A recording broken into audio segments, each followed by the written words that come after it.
Hello. അപ്പോൾ രാവിലെ തന്നെ എണീറ്റ് PSC പഠിത്തം തുടങ്ങിയിട്ടുണ്ട് കേട്ടോ. അതിൻ്റെ കൂടെ നമ്മുടെ കാര്യം നോക്കണ്ടേ. അങ്ങനെ ഫുഡും കഴിച്ചു, കുറച്ച് ആപ്പിളൊക്കെ കട്ട് ചെയ്തത് കഴിച്ച് നേരെ പോയത് ചെട്ടികുളങ്ങര അമ്പലത്തിൽ തൊഴാനാണ്.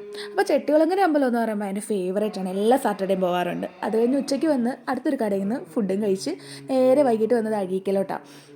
അഴീക്കൽ വന്ന മെയിനായിട്ടുള്ള പ്രോഗ്രാം ഫുഡ് അടിയാണ് കേട്ടോ. ആദ്യം തന്നെ മാംഗോയുടെ ഒരു ഐസ്ക്രീമൊക്കെ കഴിച്ച് നേരെ പോയത് കപ്പലണ്ടിയുടെ അടുത്തോട്ടാണ്. കപ്പലണ്ടിയും കഴിച്ചിരുന്നപ്പോൾ ഇരിക്കുന്നു നമ്മുടെ potato roll ever time favourite ആണ് കേട്ടോ. അപ്പോൾ അത് കഴിഞ്ഞ് ചെന്നത് ബജ്ജിയിലോട്ടാണ്. ബീച്ചിൽ പോയാൽ ബജ്ജി മസ്റ്റ് ആണല്ലോ.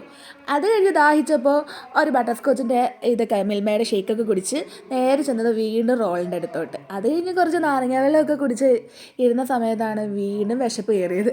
അങ്ങനെ ഒരു ഐസ്ക്രീമൊക്കെ കഴിച്ച് കുറേ നേരം കാഴ്ചകളൊക്കെ കണ്ടിരുന്ന ശേഷം ഇനി വീട്ടിലോട്ട് പോകാനുള്ള തയ്യാറെടുപ്പാണ്. ഇവിടുത്തെ മെയിൻ എന്ന് പറയുമ്പോൾ വരുന്ന കണ്ടോ ഒട്ടകം. ഒട്ടകം അടിപൊളിയാണ് കേട്ടോ. ഇനി അത് കയറണമെന്നൊക്കെ ഉണ്ട്. അത് കഴിഞ്ഞ് രാത്രി വന്ന് ഫുഡൊക്കെ കഴിച്ച് നേരെ പോയത് പഠിക്കാനാണ് കേട്ടോ. 20-ാം തീയതി ബീറ്റ് ഫോറസ്റ്റിൻ്റെ എക്സാം ഉണ്ട്. അപ്പോൾ ഇതിന് എന്തോ ആവുമെന്നൊന്നും ഒരു പിടുത്തവും ഇല്ല. അപ്പോൾ എന്നാലും പഠിച്ചില്ല, എനിക്ക് സമ്മാനം കിട്ടിയില്ല. എന്തായാലും നോക്കിയിട്ട് പോകുന്നതാണല്ലോ അതിൻ്റെ ഒരു ഇതെന്ന് പറയുന്നത്.